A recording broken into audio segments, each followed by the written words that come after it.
books from cover to cover. Oh, yes, sir, I'm a real book lover. I get nutrition from science fiction. A paperback is a tasty snack. Literature was my favorite feed. That is until I learned to read.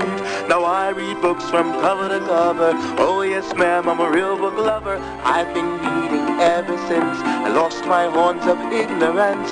Why don't you be a real book lover like me? Are you perfect? Do you think you could ever be perfect? I asked several kids what they think it means to be a perfect person. My idea of being perfect is being considerate of other people, like listening to them and really paying attention. I think a perfect person should be polite and should care how other people feel. My idea of a perfect person is someone who can swim better than I. You have to know how to eat a taco with a crumbly shell without spilling one speck. Another idea of being perfect is being a good sport. Like if I lost in a game, I would go, if I was perfect, I would go and congratulate the other team instead of flunking away back at home and yelling, "That was no fair, that ref was a dummy." A perfect person doesn't do anything wrong. And I can't say that for most people, but not even for myself. Being perfect means something different to different people. Today's book is about perfection. Be a Perfect Person in Just 3 Days by Stephen Mannix. This is the story of Milo Crinkly. Milo was anything but perfect, but his life began to change one day when he was at the library. A book fell from the very top shelf and hit him on the head. He picked it up and read the title, Be a Perfect Person in Just 3 Days by Dr. K. Pinkerton Silverfish. Milo was intrigued. Be a perfect person. He opened the book, and this is what he read. Who says I can make you perfect? I do. I, Dr. K. Pinkerton Silverfish, am an expert on perfection. If you don't believe it, just ask me. Turn the page. Now, isn't this easy? Very good. You turn the page, you can be trusted to follow orders. This is essential if you wish to become perfect. Now I'm going to tell you what you have to do if perfect is what you want to be. It will take you exactly 3 days. Each evening you will read exactly 1 chapter of this book. You will follow my instructions precisely. At the end of the 3rd day, you will be perfect, and I will congratulate you. But let me tell you something you'd better not try. Under no circumstances should you attempt to become perfect in less than 3 days. Whatever you do, don't read more than 1 chapter each day. Many people are tempted to sneak a look at the very last page before the 3rd day is over. All I can say is, don't do it. Well, you know, Milo did exactly that. He went straight to the last page, and this is what he read. Boy, are you dumb. Didn't I tell you not to look at the last page of this book? Do you want to become perfect or don't you? All right, I will give you 1 more chance. When you're finished with this page, shut this book. Some evening, when you're ready to get serious about being perfect, open it to page 10. There you'll find instructions on what you're to do on day 1 of your program of perfection. Now shut the book, and don't say I didn't warn you. Milo decided that he would become perfect. Milo had 2 cream-stuffed twinkles and a glass of milk and went to his room to get his homework out of the way. It took him longer than usual because his mind kept drifting to Dr. Silverfish's book. Milo kept imagining what it would be like to be a perfect person. He'd be able to do anything he wanted to and do it right first time. He would be able to throw out all his erasers. He could correct his teachers in front of the class and never be wrong. He'd get perfect scores on all his tests. Best of all, nobody would ever have anything to scold him about. It sounded, well, perfect. He decided he'd read Dr. Silverfish's instructions right after dinner. Of course, he was far from perfect yet. At dinner, his father told him not to slurp his soup. His mother told him to quit eating so fast, and his sister told him to put his feet on his own side of the table. Milo couldn't stand it. I bet you'd love me if I turned perfect, he said. His mother chuckled. Not much chance of that, is there? "I'd settle for okay," said his father. "Nobody's perfect." "Especially Milo," laughed Alyssa. "I'll show them," Milo thought. Just 3 more days, and he gave his sister a kick under the table. There was no sense being perfect until he had to be. After dinner, Milo went upstairs, sat down at his desk, and picked up his copy of Be a Perfect Person. Even with the clown nose, Milo decided, Dr. K. Pinkerton Silverfish looked extremely intelligent. Milo began wondering what the K stood for. Carefully, so he couldn't possibly stumble on anything he wasn't supposed to read yet, he opened the book to the inside back cover and found Dr. Silverfish's biography on the jacket flap. Is Dr. Pinkerton K. Silverfish the world's leading authority on perfection?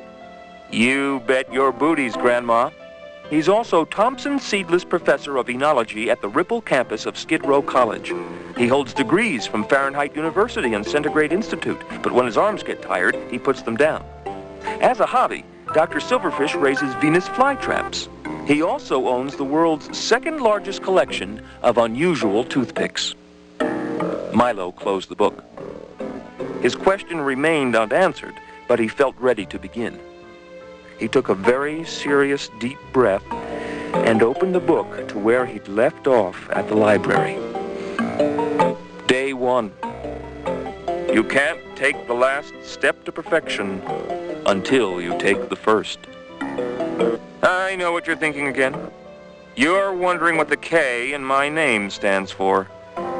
Well, I'm not going to tell you. There are a lot more important things than wondering what the K stands for, and that's why you're here. Close your eyes, count to 10, and open them again. Milo did. Wasn't that a lot more important than wondering what the K stands for? Of course. Now, here are your instructions for the first day. When you finish reading this, get a stalk of broccoli and tie a loop of string around the end. When you're all dressed tomorrow morning, put the string around your neck and wear the broccoli like a necklace. And don't take it off until I tell you to. See you tomorrow. Milo couldn't believe his eyes. He turned the page. Well, don't just sit there and stare. Go get the broccoli, and don't turn any more pages. Shut the book this instant. Milo obeyed. He set the book down on his desk and looked at the picture of Dr. Silverfish. It was hard to tell because the doctor's hot dog blocked off his expression, but Milo thought the doctor might possibly be smirking at him. Milo didn't think about it very long, though. What he had to do now was find some broccoli.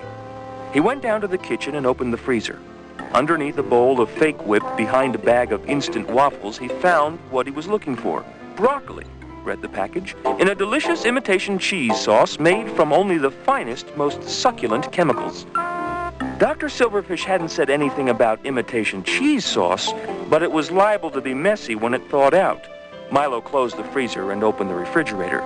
He was in luck. There in the crisper, right next to a plastic bag of carrots with a buck-toothed bunny on it, was a huge stalk of broccoli. Milo wondered whether he should take it without mentioning it to somebody. Normally, his parents didn't mind his taking things from the fridge, but usually what he took was milk or pie or pop or something. Vegetables were a very different story. Milo couldn't remember taking a single vegetable out of the refrigerator unless pickles and olives counted. He figured he'd better ask just to be on the safe side. Milo went into the living room where his parents were watching the news. Mom? Do you mind if I borrow some broccoli for a while? Milo got his broccoli, and he got his instructions, which were to wear that stalk of broccoli around his neck all day long, both at home and at school. Things got off to a shaky start because you can imagine the reaction Milo got when he came down to breakfast wearing a stalk of broccoli. An almost perfect day, Milo thought as he looked out the window next morning. Milo himself, however, was a long way from perfection. As usual, he fought with his sister about who would use the bathroom first, and as usual, his sister won. Then Milo played his radio too loud, and his parents shouted for him to turn it down. At last, he was dressed. It was time to get serious. Milo stood in front of the mirror and picked up the broccoli. It looked rather tired and limp despite its night's rest. Milo put the string around his neck, and the broccoli dangled upside down in front of his chest. It was the dumbest-looking thing he'd ever seen, but he didn't dare laugh because this was a matter of the utmost importance. Then he realized he'd have to eat breakfast and face his family with this green vegetable hanging from his neck. It was not going to be easy. He dawdled a while. "Milo," called his mother from downstairs. "You're late for breakfast." Milo looked in the mirror and fiddled with the broccoli. He tried sticking it under his shirt, but all that did was make him lumpy. His family would never overlook a lump that size in a million years. Better to leave the broccoli out where everyone could admire it. "Milo! Milo!" his father hollered. "Get down here." Milo went down the stairs and into the dining room. The minute his sister saw him, she laughed so hard she sprayed a mouthful of oat whammies all over the table. But his parents were too busy staring at Milo to scold her. "What," his mother asked in astonishment, "is that?" Milo tried to play dumb. "What do you mean?" "That thing hanging from your neck," said his father. "Oh, that," said Milo calmly. "That's a stalk of broccoli." "Sure, Dad," said Alyssa. "Lots of people walk around with stalks of broccoli hanging from their necks. That's how you can tell the morons from the rest of us." Milo made a face at her. She made a worse one back. "Would you mind telling me just what you think you're doing?" his mother inquired. "Oh, I'm wearing this broccoli around my neck." "Is this some kind of new fad or something?" asked his father. "No," said Milo, trying hard to think of an explanation that would satisfy his parents. "We're doing a play in school about nutrition. I'm one of the vegetables." "Well, good thing you're not the watermelon," said his sister. "You wouldn't be able to stand up straight." "Do you have to wear this broccoli at the breakfast table?" Mrs. Crinkly asked. "Yes," Milo replied. "It helps me remember my lines." His mother gave a deep sigh. "Milo, that broccoli is for tonight's dinner. Be sure to put it back in the fridge when you get home from school."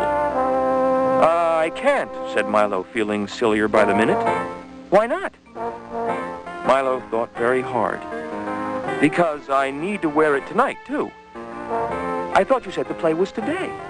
"No, today's only a rehearsal. The play is really tomorrow."